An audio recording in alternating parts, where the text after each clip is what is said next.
¿Qué más, muchachos? ¿Cómo van? ¿Cómo les ha Ah, ido? ¿bien o ¿Cómo no? están? ¿Bien o no? Todo bien, todo bien. Aquí muy contento de Fernando. estar nuevamente compartiendo con ustedes este espacio y listos para que conversemos un rato. Eh, la idea sería pues entonces que conversáramos siguiendo un poco lo que quedó en punta la conversación pasada, cuando Eugenio hablaba un poco de esa relación entre el fútbol y el racismo, que siguiéramos esa línea para pensar un tema relacionado con el fútbol, pero que se enmarca dentro de una cuestión de índole social o política mucho más amplia. En principio, me parece interesante pensar la relación entre el fútbol y la política, que es un tema que daría pues para muchísimas conversaciones, del cual salen un montón de derivas y que podemos rastrear tanto desde el punto de vista histórico, si pensamos, por ejemplo, en la relación que desde muchísimo tiempo atrás han tenido diferentes regímenes políticos con el fútbol en sí mismo como espectáculo o de manera mucho más puntual y específica con algunos equipos o con selecciones nacionales. Se me viene a la cabeza, por ejemplo, la famosa intervención que en la década de los años 30 el régimen fascista de Mussolini en Italia tuvo con la selección italiana que ganó los mundiales del 34 y del 38, la utilización, ¿no? La instrumentalización que hizo la dictadura argentina de la selección de ese país durante el Mundial de 1978 y en general pues los usos que no solamente al fútbol, habría que decirlo también, sino al deporte en general, han tenido y siguen teniendo hasta el día de hoy muchos regímenes políticos a lo largo del mundo. Pero otra deriva de ese gran tema que es el de la relación entre el fútbol y la política puede ser el de la manera en la que distintos futbolistas ya consagrados y con un importante nivel de reconocimiento público han tenido a la hora pues de expresar sus posiciones políticas o de ejercer algún tipo de activismo o de militancia. En ese sentido, pues también es muy famoso acá en América y que yo creo que tuvo trascendencia mundial el caso de la democracia corintiana en Brasil a principios de los 80, ¿cierto? Cuando encabezados por ese gran mediocampista brasilero que era Sócrates, los jugadores del Palmeiras ayudaron, perdón, del Palmeiras, del Corinthians, que es uno de los equipos más importantes pues de Brasil y de Sao Paulo, ayudaron un poco a que se fuesen orientando ciertas actitudes, ¿no? de la opinión pública brasilera hacia la transición de la dictadura que se venía viviendo en este país desde los años 60 a lo que fue el proceso democrático que vendría después. Y así muchos otros casos. La vinculación de algunas hinchadas y de los clubes mismos de fútbol con ciertas posiciones ideológicas, caso la Lazio de Roma con sus posturas o su cercanía con el fascismo. En otro espectro político, el caso del club alemán San Pauli, que es antifascista, ¿no? Y que justamente acaba de ascender a la Bundesliga. Bueno, y muchísimos otros casos pues que podríamos citar y que, como decía ahorita, creo que ameritarían pues muchos momentos de conversación. Pensando, digamos, ese gran tema de la relación entre el fútbol y la política en términos de lo que tenemos en la actualidad y de un asunto también que por el lado social y político llama muchísimo la atención en estos momentos acá en Colombia, pues por la proximidad geográfica e histórica en América en general y yo creo que en el mundo, que es el de la situación en Venezuela. Valdría la pena mirar, por ejemplo, cómo algunos futbolistas venezolanos desde hace una semana y media, cuando se presentaron las elecciones en ese país, han expresado ciertas manifestaciones, ¿no? Con relación a lo que les preocupa frente a la situación que se vive en Venezuela, ¿no? Manifestaciones que, y ahí me gustaría que empezáramos a hablar, muchachos, por lo menos a mi modo de ver, son muy generales que no necesariamente denotan una postura política clara, e intuyo que en ese caso tiene que ver o puede tener que ver con la manera en la que ya hoy por hoy, alrededor de un soporte como el de las redes sociales, se dan este tipo de manifestaciones de futbolistas o de personajes públicos, donde quizás el nivel de compromiso pueda ser diferente al que se tenía tiempo atrás cuando, como decíamos, personajes como Sócrates, pues se echaba al hombro, digamos, otro tipo de activismo, cuando, como por ejemplo, el mismo Diego Armando Maradona, de una manera mucho más clara, mucho más directa, expresaba sus posturas y sus apoyos políticos.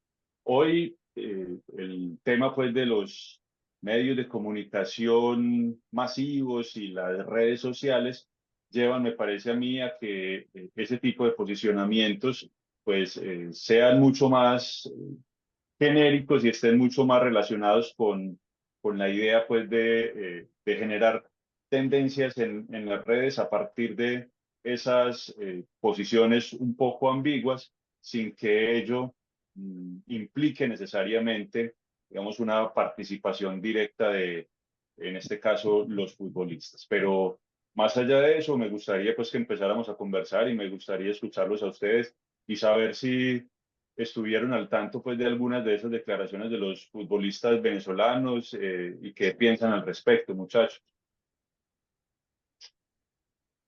Bueno, muchachos, ¿cómo va todo? ¿Bien o no? Todo bien, todo bien. Todo bien, Eugenio. Sí, lo que dice Fernando es muy, muy interesante. A mí en lo particular, esa relación entre el fútbol y la política siempre me ha llamado la atención. Fernando menciona un caso emblemático que es el de la democracia corintiana y la figura de Sócrates, que para mí, pues, toda la vida ha despertado absoluta admiración y no solo por lo que es como jugador de fútbol, que además era exquisito, un jugador de fútbol exquisito y que hizo parte de esa maravillosa selección brasileña de Tele Santana del 82, sino además por ese compromiso político que, como bien lo dice Fernando, era abierto y claro frente al asunto de la dictadura brasileña y que fue uno de los grandes líderes de esa democracia corintiana. Yo, acá una anécdota así pequeñita, recuerdo el profesor de portugués que tenía él tuve el año pasado, y me hablaba mucho de esa democracia corintiana. Y algo muy particular es porque él de alguna manera representa un poquito o hace parte de ese espectro de la derecha brasileña, este profesor, pero él me decía que algo muy bonito de esa democracia corintiana es que juntó a gente del espectro de la derecha democrática y de la izquierda también democrática en función de un proyecto común. Entonces me pareció muy, muy llamativo eso. Y creo que uno también lo puede identificar ahora, muchachos, no sé ustedes cómo lo ven, el tema de Mbappé, el asunto Mm. de las elecciones en Francia, su posicionamiento abierto, que además fue muy claro, fue explícito en contra de la extrema derecha encabezada por Le Pen. Eh, Ahora, dicho eso, cuando yo hice un rastreo muy rápido sobre el posicionamiento político de los jugadores venezolanos en torno al régimen de Maduro, yo noté varios asuntos. Yo podría hacer como una clasificación muy general en torno a los tipos de intervenciones que ellos hicieron. Por ejemplo, traigo a colación dos casos de dos jugadores consagrados y que son figuras de la selección absoluta de Venezuela. En este caso, Salomón Rondón, y no sé si ustedes recuerdan a Juan Arango, que a mí me parece, para mi gusto, el mejor jugador venezolano de la historia, pues un zurdo muy bueno, muy bueno. De acuerdo. Ujú. Eh, Uno mira en la intervención de ellos dos, ellos hicieron sus respectivas apreciaciones a través de esas redes sociales o después de las elecciones, pero sus intervenciones eran como muy, me daba la sensación a mí, en ese contexto, ojo, en ese contexto, esto fue la semana pasada, muy genéricas, ni un muerto más, mi corazón está con el pueblo venezolano, eso lo expresó específicamente Salomón Rondón. Juan Arango hacía alusión a asuntos como que se respete la libertad de todos los ciudadanos, queremos una Venezuela más justa y pacífica. Y yo les decía a ustedes por fuera de cámaras que en ese contexto, en ese entonces, ese tipo de intervenciones me parecían muy genéricas porque, a ver, uno podría pensar, asumo, en teoría, que ni la oposición ni el régimen de Maduro quieren un muerto. Todos quieren paz. De alguna manera uno podría pensar en términos teóricos y a priori y en ese contexto, insisto, que todos quieren una Venezuela más justa y más pacífica. De alguna manera podría enarbolarse esa bandera por parte de la oposición, pero también podría enarbolarse por parte del chavismo. Yo creo que con el paso de los días uno podría identificar más fácilmente ese tipo de consignas, que lo podríamos hablar ahora más tarde si ustedes están de acuerdo. Uno podría hablar de que ese tipo de consignas del respeto de la libertad de opinión, de la soberanía popular, que la semana pasada era como más etéreo, para uno no era tan fácil identificar con quién, a quién estaban haciendo referencias, y era fácil identificar con qué bando de alguna manera se están alineando estos futbolistas. Pero creo que a día de hoy eso ha cambiado, no puedo hacer una lectura distinta. Y más aún porque también creo que lo hablábamos con Juan Diego, Juan Arango tiene una posición política pues como muy clara. Incluso estábamos viendo, Juan Diego me había compartido un video de Juan Arango en el programa de Jaime Bailey. Y ya uno en el programa de Jaime Bailey, pues, y más él dando algunas declaraciones específicas en ese programa, pues uno puede identificar cuál es su posicionamiento político. Dicho eso, también hay como un segundo nivel de intervenciones en las redes sociales, ya de jugadores que no son tan consagrados, y de una jugadora de fútbol, creo que llama Deina Castellanos, de Yángel Herrera, de algunos jugadores sub-23 como Carlos Falla, creo que juega en el Tenerife, de otro jugador que se llama Darwin Mateos y de otro jugador que se llama Giovanni Bolívar. Cuando uno mira las intervenciones, las apreciaciones de estos jugadores y de esta jugadora, uno sí nota un posicionamiento más directo en favor de uno de los bandos que está ahí en disputa. Básicamente yo que identifico, por ejemplo, en las intervenciones de estos jugadores, primero, la necesidad, la alusión a la necesidad del cambio, y especialmente de Deina Castellano. Y siento que ahí se hace una denuncia más clara, se posiciona directamente en contra del régimen a la hora de solicitar de requerir el cambio de régimen, de hacer respetar los votos de las mayorías que quieren cambio. Lo mismo, por ejemplo, en el caso de estos jugadores que yo les menciono de la sub-23, estos jóvenes que hacen denuncias, por ejemplo, en el caso de Carlos Falla, haciendo énfasis en el tema de la miseria que está viviendo Venezuela, que están experimentando los venezolanos, el deseo de un cambio. O, por ejemplo, Darwin Mateus, cuando hace abiertamente una denuncia contra la corrupción en Venezuela encabezada por el gobierno, y que lo que se requiere en este caso es una transición a través del mecanismo democrático. Yo ahí siento una diferencia frente al tono de las opiniones que habían expresado en principio estos jugadores consagrados como Salomón Rondón y, y Juan Arango. Me parece que son mucho más discientes. Hay otros que han optado por el silencio. Me llamó poderosamente la atención, muchachos, el caso de un jugador que además es una promesa del fútbol venezolano, que no juega, imagínense, nada más ni nada menos que en el Barcelona. Él se llama Matías Lacaba. Y hubo una presión, lo veía yo por parte de algunos youtubers, presión por parte de ellos para que él se expresara, manifestara su opinión en torno a lo que pasa en Venezuela, y él ha optado por el silencio. Lo que pasa es que en el caso de Matías Lacaba es muy llamativo porque imagínense, él es hijo nada más ni nada menos que Rafael, creo que se llama Rafael Lacaba, que es el gobernador de Carabobo, y es un gobernador chavista. Entonces me ha parecido muy llamativo eso, pues como esos debates en medios que, insisto, pese a eso, yo siento que no ha sido muy masivo. Son intervenciones muy precisas, pero no han sido declaraciones masivas, que es decir, como que se ha volcado toda la opinión pública desde el ámbito futbolístico venezolano en contra o a favor del régimen, en contra o a favor de la oposición. Siento que han sido intervenciones muy precisas, muy delimitadas de algunos futbolistas en especial. Y no sé hasta qué punto eso tenga que ver con lo que también he visto en algunos medios. No sé si eso es cierto o no es cierto, pero ellos hacen la denuncia de que la Federación Venezolana de Fútbol hizo algunas llamadas, llamó a cada uno para que no se pronunciaran y no dijeran nada, como que ustedes dedíquense a jugar. Entonces de política no opinen. No sé eso hasta qué punto sea cierto, que me llamó mucho la atención porque recordé eh, las declaraciones de Unai Simón, el arquero del Athletic, cuando criticó la posición de Mbappé, justamente que les mencionaba hace un momento, que decía Unai Simón, el arquero del Athletic y de la selección española, como diga, no, nosotros dediquémonos a jugar, pues no opinemos de política, que yo siento que eso hasta implícitamente es una opinión política. Más si uno sale a los medios a decirle a un compañero que no opine de política. Eso, de entrada, para mí, uno hace una lectura muy fina, es eh, asumir una actitud política.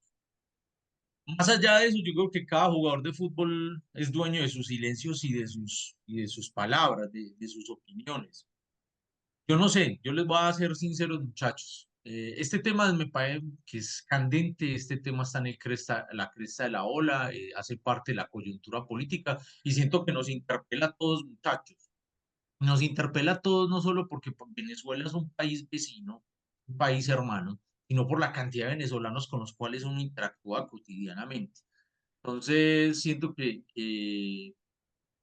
más allá de las posiciones políticas que tengamos, más allá de las opiniones que tengamos sobre lo que está sucediendo, específicamente sobre lo que ha sido el régimen de Maduro, el chavismo como proyecto político, yo sí he tenido mucha curiosidad, muchachos, y valdría la pena como sacarle un tiempito, que habláramos sobre lo que sucedió en Venezuela el domingo.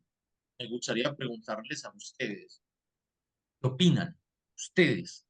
Ya no los futbolistas venezolanos, que hablemos de eso, si ustedes están de acuerdo como para que diéramos nuestra opinión sobre lo que sucedió en Venezuela. Me gustaría como que diéramos ese salto, porque insisto, es un tema muy llamativo que nos interpela y más que Venezuela está acá, aquí cerquita. Entonces ahí les dejo, muchachos, les tiro esa papa. ¿Qué opinan? Eugenio, antes de responder a su pregunta, pica la lengua a todos, dos cositas ahí. Hay dos casos así también paradigmáticos que me parece que vale la pena uno ir como rastreando. Uno es el caso del Livorno en Italia, muy asociado, pues, si la Lazio está asociado al Duce y al fascismo italiano, el Livorno con el Partido Comunista. Hay un caso en Argentina, el de Chacaritas Juniors, que si algo dice, en algún momento de la historia se llamó Mártir de Chicago. Son dos casos que bueno que les pudiera pegar a uno ahí la rastreada. Un tercer caso, el que vos planteás ahí de Sócrates, la democracia brasileña. Yo diría que ahí ya no hubo compromiso, sino una especie de militancia de Sócrates, y creo que el factor que hace ahí la diferencia es la formación y el espacio cronológico y en donde desarrolla la democracia corintiana. Recuerde que Sócrates, la formación era médico, el médico Sócrates, aquel jugador fabuloso que actúa en la Brasil de España 82. Para referirme al caso puntual venezolano, yo definiría la situación actual en el vecino país como compleja, eh, difícil y con una cantidad de aristas de esas que no mama para tomar de ambos lados, o desde el socialismo de Nicolás Maduro, que es el heredero de Hugo Chávez Frías, o desde la oposición con la figura ahí más predominante, que es María Corina Machado. Uno, uno se pone a ver incluso lo que dice el Banco Mundial para el 2025 de América Latina y Suramérica, y uno dice, ¿cómo es que la economía venezolana con el bloqueo, con todos los problemas que tiene encima, y creo que si es la más alta, la presión más alta es de las más altas, sin, creo que sin, dejando margen para equivocarme, creo que es la más alta, la proyección alta que hace el Banco Mundial, pues con todo y eso que es crecimiento económico, ya sabemos que crecimiento no es igual a desarrollo. El otro dato macroeconómico que me interesa mucho en Venezuela, del Banco Mundial, el que tiene una inflación al menos en Sudamérica más baja que la misma Argentina. Y cuando pues si sigue siendo escandalosa una cifra de 3 dígitos pues de inflación, lo interesante es que venía de una inflación que llegó a andar por los 4 dígitos. Creo que ahora está como en el 117%, que sigue siendo una escandalosa, pero para los niveles que estaba moviendo. Interesante del Banco Mundial que es que se mejoró la capacidad de compra de los venezolanos y ahí hay un programa que me parece muy interesante, no estoy haciendo apología al chavismo, ni mucho menos, 5 casas, 5.000, perdón, 5 millones de casas que acaba de hacer el régimen. Con todo y eso, imagínate lo que se jugó el domingo, donde creo que ni siquiera han podido el 100% de las mesas. Creo que el último reporte del que al menos yo leí como tal, tenían escrutadas el 81% de las mesas. Siguen contando y el problema es ese. Siento que el régimen sentir mucho más en su statu quo a medida de que va pasando el tiempo y la presión internacional empieza como a bajar. No sé, hay muchachos ahí, ¿qué otra lectura? Bueno, yo quisiera centrarme en un aspecto específico de la situación de Venezuela que tiene que ver probablemente con el hecho electoral. Eh, Uno notó que esta campaña, bueno, como lo han sido históricamente las campañas electorales en Venezuela a lo largo de los últimos 25 años, fue una campaña candente, fue una campaña en la que los medios estuvieron muy activos de parte y parte. Eh, Particularmente estuvo muy activa la oposición en términos de construcción de una narrativa que fue preparando poco a poco con el tiempo. Empezaron a circular una serie de encuestas que fueron cuestionadas por algunos sectores, en las cuales se daba por ganador al candidato opositor. Empezó a circular la idea según la cual dentro del gobierno venezolano se estaba fraguando una alteración de los resultados, un fraude electoral. Esa narrativa se instala de manera generalizada y lo que sucede es que cuando llega el día de las elecciones empiezan a ocurrir una serie de acontecimientos que poco a poco van alimentando esa narrativa que se había construido por parte de la oposición venezolana. No sin ninguna razón, no de manera injustificada, eh, pues como hemos visto, términos objetivos, más allá de toda construcción narrativa, en Venezuela se han presentado una serie de inconsistencias, si se quiere llamar, si se quiere ser de alguna manera, digamos, si se quiere no acusar al gobierno venezolano, una serie de inconsistencias que han deslegitimado en gran medida y han hecho de las elecciones en Venezuela un proceso supremamente oscuro y turbio. Han pasado ya 10 días, cerca de 10 días al día de hoy, desde el hecho electoral, y este es el momento en el que, como mencionaba Julio, no tenemos un 100% del conteo de los votos, no tenemos actas, por lo menos desde el órgano electoral venezolano, que sería el encargado, el responsable de entregar las actas, un órgano electoral que todos sabemos y no es un secreto para nadie, está optado por el gobierno chavista, por el gobierno de Nicolás Maduro. Entonces, en ese sentido, yo creo que a partir de ese hecho, hemos tenido dos respuestas que para mí dan cuenta de un agotamiento por parte del proyecto chavista.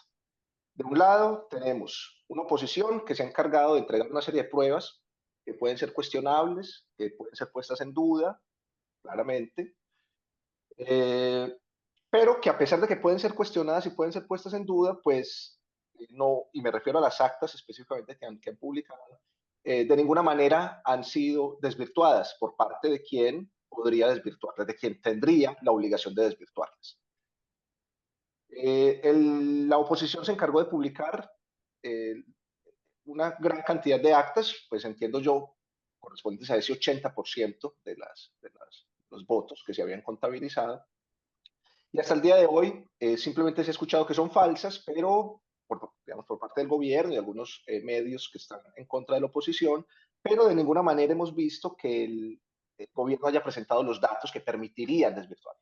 El gobierno insiste en su narrativa, una narrativa en la que incorpora cada vez más actores, una narrativa según la cual lo que habría detrás de ese problema electoral en Venezuela, que se dio a partir del hecho electoral, sería un intento de golpe de Estado orquestado, entre muchos otros, por Elon Musk, el gobierno de los Estados Unidos, multinacionales con intereses específicos en Venezuela, el narcotráfico colombiano, bueno, ya ustedes vieron esta semana metió a Instagram, metió a TikTok, metió a WhatsApp,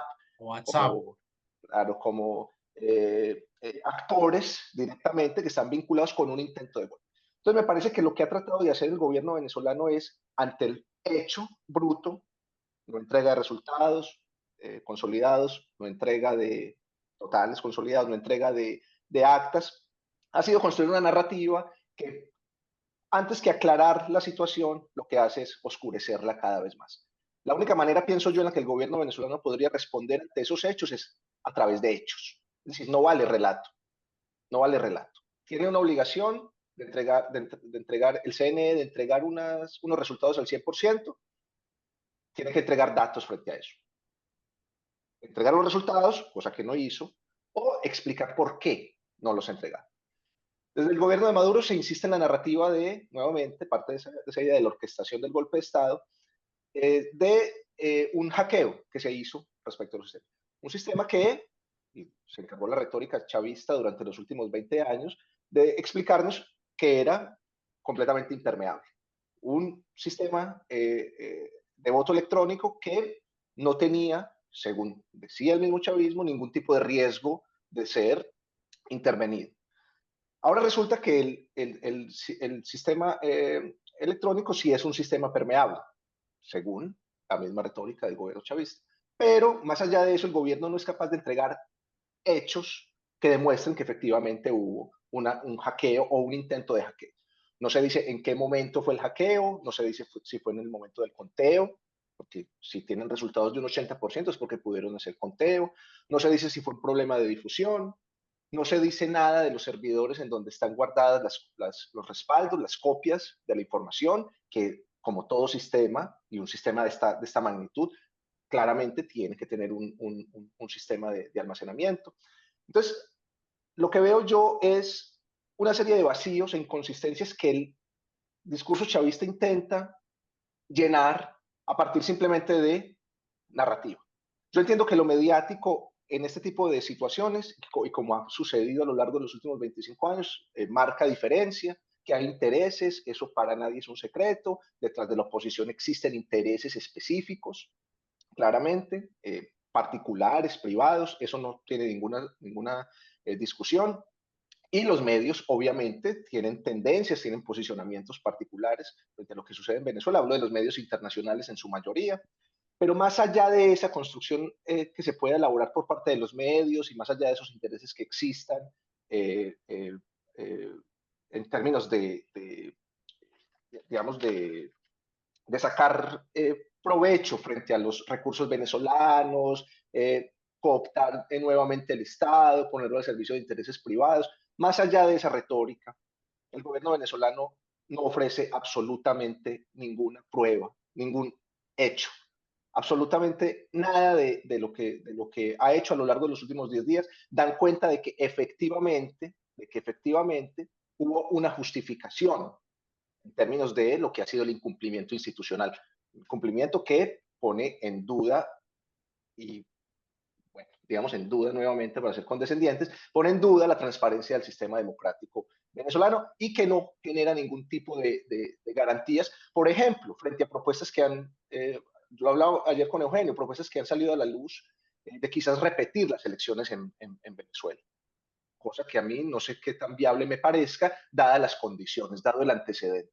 No sé hasta qué punto la oposición se llegaría a prestar a una repetición de elecciones en un contexto en el que no existe ninguna garantía de transparencia, absolutamente ninguna garantía de transparencia.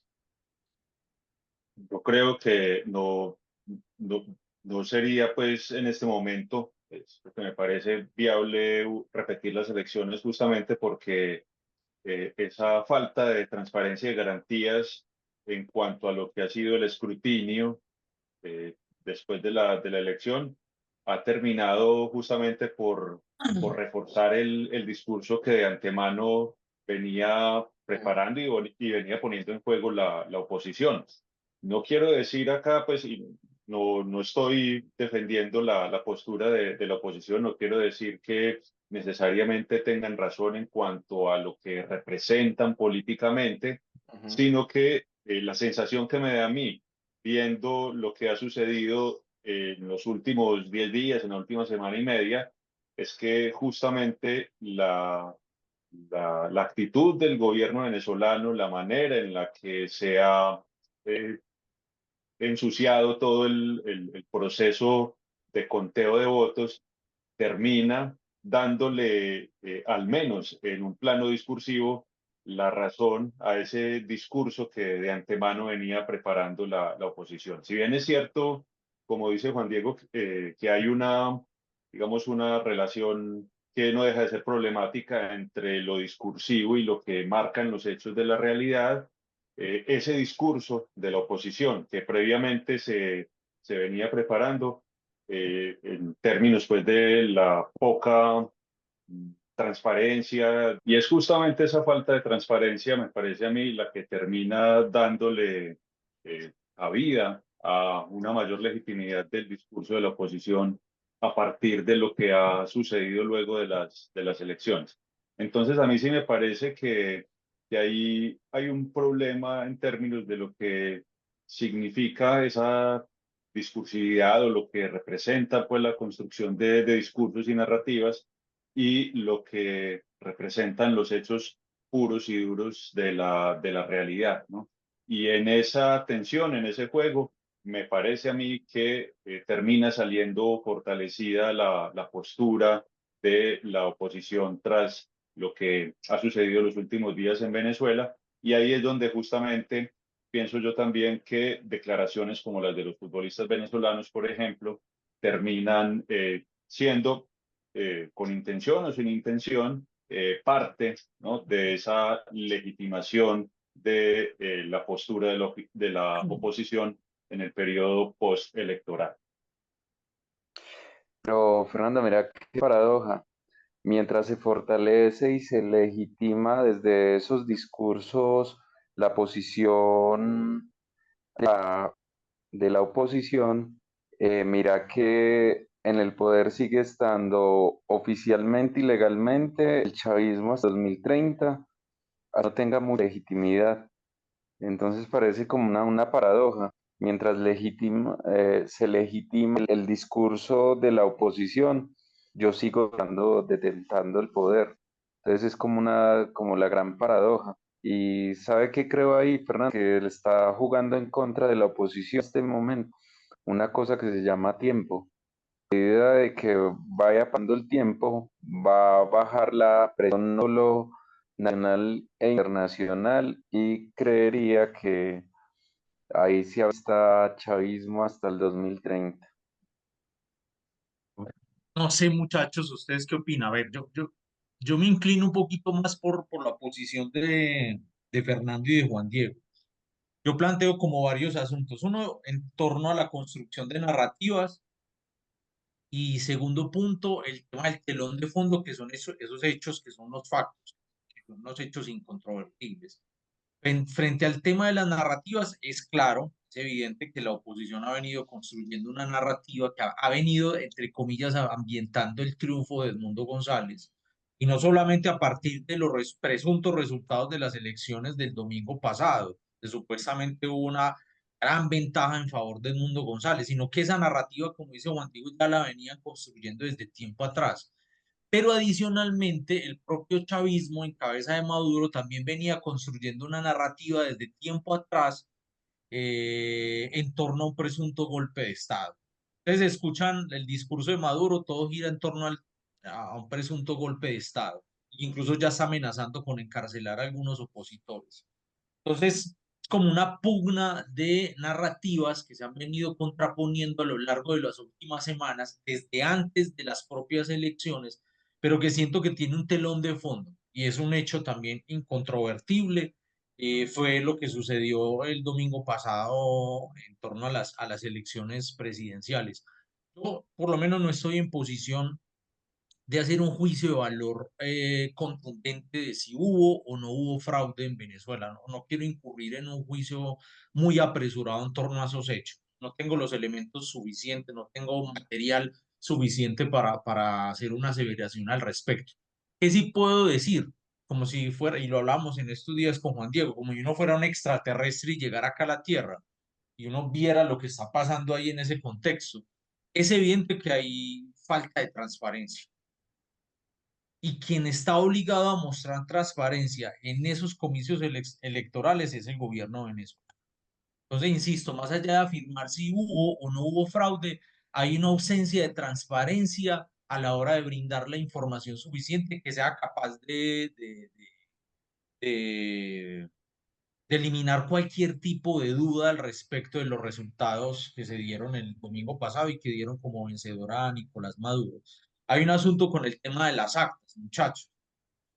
Si es verdad que eso también ha sido algo que ha enarbolado el discurso chavista desde hace años, que sus mecanismos electorales electrónicos son los más seguros del mundo, ¿cómo es posible que se dejen hackear tan fácilmente? Y si es cierto, insisto, más allá de decir si lo hackearon o no, si es cierto que lo hackearon, ¿cómo fue posible que dieran unos resultados tan precisos que incluso los cuestionaba la propia Cristina Kirchner? ¿Cómo dieron los resultados tan precisos en términos de decimales, tan exactos que dieron como resultado el triunfo de Nicolás Maduro? Entonces, venga, ¿qué fue lo que hackearon? Si hubo un hackeo por parte de una conspiración internacional, incluso señalaron a Musk, ¿cómo si fue posible que dieran los resultados tan contundentes en favor de Nicolás Maduro y con cifras en términos de decimales tan exactas? Era un poco Cerradas, la claro. no sé si me hago entender, o sea, genera todo un manto de duda que fíjense ustedes, muchachos, que por parte de la propia izquierda latinoamericana en cabeza de Cristina, ella guardó silencio un tiempo, recuerden que ella no decía nada, pero en un evento en México ella instó a las propias autoridades venezolanas a que mostraran las actas y ella decía, venga, pero a ver, ¿qué fue lo que sucedió? Si hubo un hackeo, ¿cómo fue posible que arrojaran resultados favorables a Nicolás Maduro? Entonces, ¿qué fue lo que hackearon? Yo me inscribo un poquito en la inquietud que ella plantea, que me parece que ha existido una ausencia de transparencia frente a la hora de brindar la información que despeje cualquier tipo de duda. Y mientras ellos no despejen esas dudas, me parece que ese silencio, esa ausencia de transparencia alimenta la posición de la oposición. Yo soy claro, yo no comulgo ideológicamente para nada con la oposición. No estoy de acuerdo. De hecho, ese discurso de apertura de mercados que le escuchaba yo a María Corina, que hay que privatizarlo todo, esa narrativa un poco hayekiana, que es lo que uno está visorando un poquito ahora, un poquito no, muchísimo. Es la bandera de gobierno de Milei. Yo no comulgo con ese tipo de programa de gobierno. Dicho eso, Oh, no. que no comulgue, aunque no comulgue con ese programa de gobierno, también tengo serios reparos frente al chavismo, pero eso lo podemos hablar luego, frente a las características de esos gobiernos. Pero en torno, digamos, a lo que sucedió el domingo, yo siento que el silencio del chavismo, el silencio y la falta de transparencia frente a la información suministrada alrededor de las actas alimenta la narrativa de la oposición y en el fondo le está haciendo un favor a la oposición. Fernando bien lo decía hace un momento, con el tema de los jugadores venezolanos. Mire que al principio esas declaraciones, por ejemplo, de Salomón Rondón, de Juan Arango, la semana pasada no eran muy claras, pero con el paso de los días y en virtud de ese silencio del chavismo frente al tema de las actas, creo que es más fácil posicionar esas declaraciones que, insisto, en principio eran como poco claras, en favor de la posición que está esgrimiendo en este caso María Corina Machado y Edmundo González, porque es muy, creo yo que es muy visible esa posición dicotómica, maniquea de que hay una lucha entre la libertad contra la oposición. Entonces casi que están representando la figura de María Corina como aquella que encarna la lucha en favor de la libertad, de la transparencia y de la paz, y cómo también se ha venido instalando una narrativa por parte de ciertos medios de comunicación nacionales, acá en Colombia por lo menos, e internacionales, en donde se visualiza la figura de Maduro como la figura del tirano, la figura del déspota, la figura del opresor, eh, que me parece que uno también podría hacer una lectura muy fina si la realidad efectivamente se condice con esa representación tan maniquea. Pero el silencio y la falta de transparencia, y voy a retomar una palabra que utilizó Juan Diego, el desgaste del propio régimen, creo que lo que hace en el fondo es lastimosamente, legitimar la posición de la oposición. Julius mencionaba algo que es cierto, el tema del crecimiento económico, que lo dice el Banco Mundial. Eso es un hecho, el tema del crecimiento económico, pero también lo hablaba ayer con Julius, y Julius también lo pondera. El crecimiento económico para mí es una cifra, es un criterio un poco controvertible a la hora de uno poner en evidencia verdaderamente la calidad de vida de los venezolanos. Puede que haya un repunte en términos de crecimiento económico, eso yo no lo voy a controvertir, pero también es una realidad el hecho de que ya hay más de 8 millones de venezolanos en el exilio. O sea, en términos históricos, eso es una realidad incontrovertible. Para mí, incluso como proyecto de izquierda, y si quieren lo podemos hablar después en un video como para sacarle punta a este tema, desde la propia izquierda para mí es controvertible que todo un proyecto político se sostenga a partir de una economía extractiva. Eso no es, para mí, no es sostenible en el largo plazo. Entonces puede que ahorita estén experimentando un repunte económico, pero es hasta cuándo va a durar. Cuando lo que uno ve en el trasfondo es una crisis profunda, estructural de la economía venezolana que está soportada una economía extractivista. Incluso ahorita hablando con Juan Diego, el propio Partido Comunista Venezolano que rompió relaciones con el chavismo, y hace pues una aseveración muy fuerte en torno al régimen de Maduro, que es un régimen de terror. Entonces fíjense ustedes que no solamente son declaraciones por parte del imperialismo yanqui, por parte de una conspiración enarbolada por los grandes capitales internacionales, sino que también son críticas que se comienzan a hacer visibles dentro de las propias izquierdas latinoamericanas. Y fíjense ustedes, desde el propio Partido Comunista Venezolano.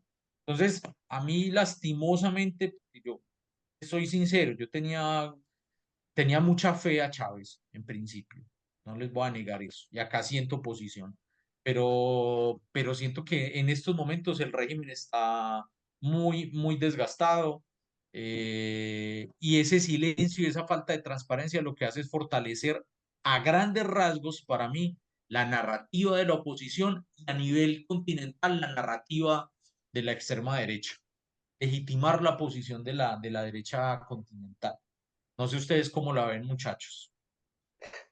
Uno siente el régimen de Maduro como tal, desde esas narraciones que ustedes dicen, muy cercano, pero a lo que ellos más detestan, son víctimas de su propio mito, al fascismo por allá de Benito Mussolini. ¿No has notado esas características tan propias del régimen de Maduro? Las grandes concentraciones de personas, la imagen del récord del que nos va a sacar de acá de este atolladero, el mamentista que puede llegar a ser en su momento el régimen, todo lo que siga en contra del régimen, entonces va a ser un revisionista, es un fascista, y creo que ahí está terminando siendo víctima de eso mismo que ellos han construido desde su propia narrativa. ¿O cómo la ves vos? Yo, Pues sí, dale, Fernando, dale. no, voy a decir pues que estaba de acuerdo con esa apreciación de Julio y que lo que vemos acá, muchachos, es que hay una cantidad de puntas y de aristas que subyacen pues a esta cuestión. Yo creo que hemos tocado un montón de temas muy interesantes y que hemos logrado relacionar justamente esa manera en la que ciertos personajes públicos, como son los futbolistas o los deportistas en términos generales, hacen parte de una realidad social que, como es el caso de la venezolana, pues es muy compleja. Creo que Julio en su primera intervención hacía énfasis justamente en esa complejidad de la situación venezolana y yo creo que eso da pues como para que conversemos a partir de lo que dejamos aquí en punta de muchos otros asuntos. No sé cómo la ven ustedes, muchachos. Es Sí, mucho lo que Fernando, tendríamos para hablar, sí. Podríamos continuar hablando de esto en el siguiente video, quizás, si ustedes están de acuerdo. Pero me parece que es un tema de mucha actualidad y que se va a mantener como actual durante las próximas semanas. Y como ya hemos visto en este cierre en el que ustedes mencionaron una serie de aspectos que no se pueden comentar simplemente en 2, 3 minutos. La realidad de Venezuela es compleja y merece, creo yo, que le dediquemos un poco más de tiempo. De De acuerdo. acuerdo, de acuerdo. Dejamos la conversación en punta, muchachos, Dejemos para Claro que que ahí, sí, dejemos ahí. retomemos algunos de estos asuntos. Me claro parece que sí. perfecto. sí, de una, claro que sí.